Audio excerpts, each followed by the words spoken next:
just over 90 days until we get to 2026. And I'm really wanting you to finish strong. Everybody just type the word strong in the chat box for me. Just type the word strong in the chat box.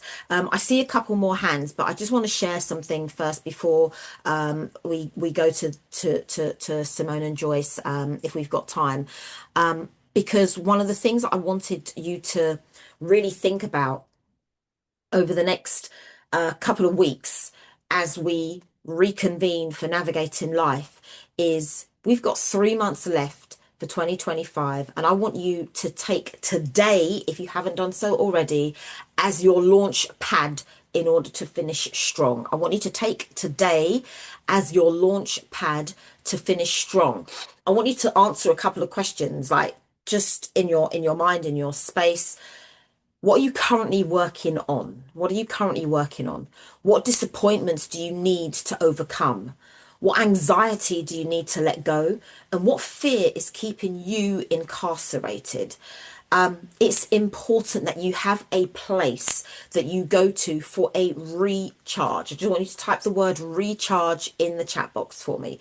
And when I talk about recharge, I'm talking about your ability to renew your strength. I'm talking about your ability to come back with a fresh ideas. That's one of the reasons why, right? I took a 6 week break. I went to Jamaica. I met some new entrepreneurs. I was at different events, speaking at fireside chats, met some potential business partners, and just taking some downtime, just spending some time in front of the ocean and just really tapping into what God is saying to me in this particular season. So I'm able to come back recharged, renewed, refreshed. I'm able to come back with a boost into whatever it is that I'm doing. And in a moment, I'm going to share with you a couple of things that I've learned. I want you to use this time to revive and revitalize who you are, and more importantly, what have you been working on, or what promises did you make to yourself at the beginning of 2025? Have you kept up with them? Have you had to pivot? And if you've had to pivot, that's absolutely fine. But what promises are you keeping to yourself? Where are you going to restore and rejuvenate yourself so that you can come back strong, so that you can come back fresh, so that you can come back stimulated and energized and excited and invigorated, ready to take the remaining time, the remaining 100 and something days until we get to the 31st of December 2025. And so recharge forces you or encourages you to look at yourself and ask the question, where am I? What am I doing? And how am I going to get there? What conversations do I need to be having with myself? What things do I need to let go of? What disappointments do I need to overcome? And it was really interesting, actually, listening to you speak, listening to Davina and to Michelle and Chris and Shalina and Martina and Zena and Janet about the wins that they've had over the last couple of weeks, but also every single one of them kind of alluded to a challenge that they've had to overcome. Nobody's talking about, rose tinted glasses, or everything is perfect, or all the ducks are lined up in a row, or we've got everything perfect. We have not. Nobody has. But what we are doing is pushing through. What we are doing is navigating life. What we are doing is pushing through the challenge, pushing through the health, the grief, the loss, pushing through the mindset challenges, the identity challenges, the motherhood challenges, the emotional roller coasters, the change challenges.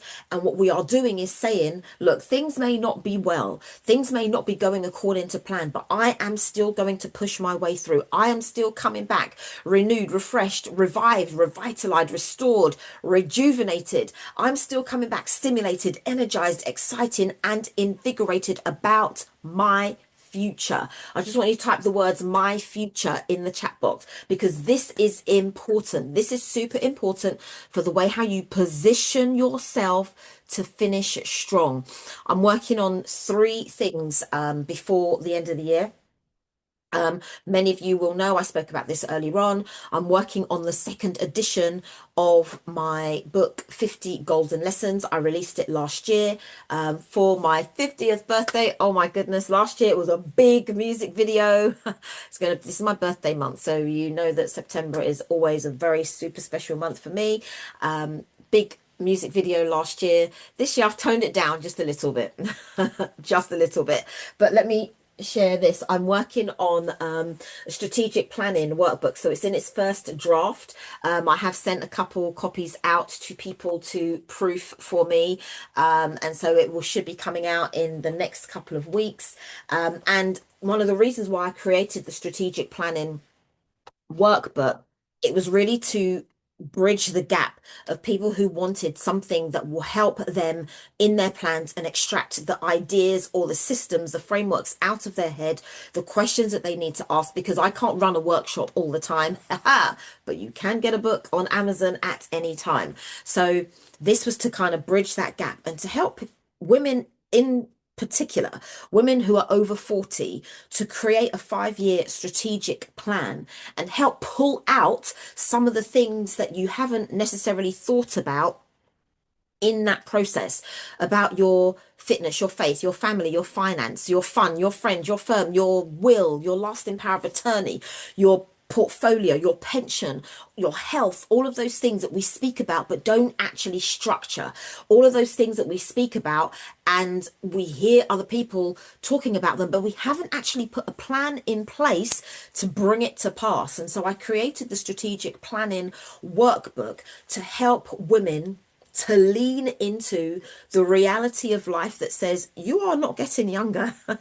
And the reality of life is we've probably got more years behind us than we have ahead of us. So why not make those years the best of your years? Why not put a system in place that will allow you to live out those remaining years to the best of your ability? And by putting a strategic plan in place, you are able then to be a bit more intentional. You are able then to live with intention and with purpose, and use the strategic planning workbook as a place to build your faith, as a place to build the muscle of your spirit. So as the things that you are speaking about, the things that you are dreaming about, the things that you are asking God to do, that you are then able to write them down. Why? Because you need to write the vision and make it plain, and not come with all this airy fairy ideas of things that you are going to do someday. Someday is not a day. But what the strategic planning workbook is doing is forcing you to put into action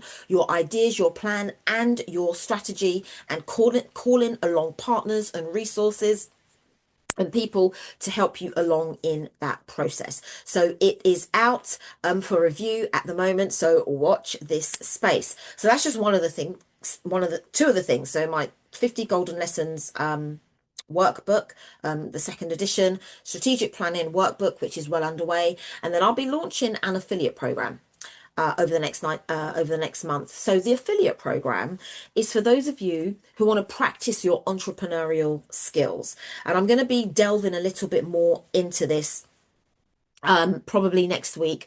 But the affiliate program is really for those of you who want to develop your entrepreneurial skills, but you're saying to me, look, Claudine, I don't have anything to sell. I don't have anything to sell. I'm going to give you something to sell, and for every sale that you make, you will earn a commission. Straightforward, very easy. I'm going to share with you all the tips, tools, and tactics that you need, and this is one way of me trying to support you to increase your income. So I'm working on 3 key things here because I want to finish 2025 strong. And the reason I am doing this is because I am increasing my capacity for more. I am going global. I shared this at my 50th birthday last year, that this is my 5G year, and one of those G's stands for global. I'm doing more global business. I'm off to Atlanta at the end of this month. I'm speaking at the Global Opportunities Committee conference, where we've got guests coming from across the world, and the vision, if you like, for the Atlanta Black Chamber is to increase the trade, increase global transactions between Black entrepreneurs to $10 billion dollars over the next 10 years. And I'm super excited to be part of that. Some of you will know this from when we ran the power hours and the conversations that we were having and the way how we were speaking with Ricardo Beris. He's the chair of the Global Opportunities Committee. But more importantly, what that looks like for me and how I'm able to contribute. So I'm really excited about what recharge means. And that's what taking 6 weeks out in Jamaica, sitting in front of the ocean, has allowed me to really lean into, in order to lean into the concept of blue ocean thinking. And blue ocean thinking really just leans into how you're able to create more value innovation, how you're able to operate in uncontested market space, and how you are able to bring about differentiation and low cost. And so what I've done is taken that concept of blue ocean thinking, and actually you may already know about blue ocean thinking. I got the concept from a book called Blue Ocean Strategy by W. Chan Kim and Renee, W. Chan Kim and Renee, and they talk about blue ocean thinking and the difference between blue ocean and red ocean. So blue ocean is competing in existing markets. Everyone's fighting for the same customers. And it's similar to what Zena said, actually. Everyone's kind of in a crowded market space. And what happens in a crowded market space, there's rivalry, shrinking profits, and Chan Kim refers to it as bloody waters. That's why it's red, right? So red ocean is where all the competition is. But blue ocean is where you create new markets, uncontested spaces. There's competition becomes irrelevant. And instead of fighting over limited demand, you're creating fresh demand. You're creating something new. And the core idea about this new thing is about value innovation. It's about uncontested market space. It's about differentiation and low cost. And in practice, what this looks like is eliminating, asking yourself rather, what can I eliminate that everyone else takes for granted? What can you reduce that's overdone in the industry? And what can you raise? How can you raise how can you raise customer value, and then what can you create that an industry has never offered? Or and that's why collaboration is important. Maybe it is already being offered and all you're doing is adding a 10%, 20%, 30% improvement on what already exists.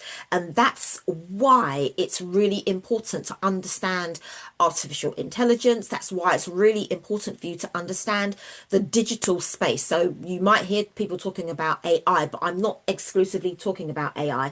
I'm talking about the digital space and what you're able to bring into the ecosystem to better understand and better leverage the opportunities that are in store for you. So over the next couple of weeks, you might hear me talking about the strategic planning workbook. You might hear me pushing you along with your books that you're going to be including in the next or the second edition of 50 Golden Lessons. But by and large, this is really about you increasing your capacity for more in order for you to finish 2025 strong.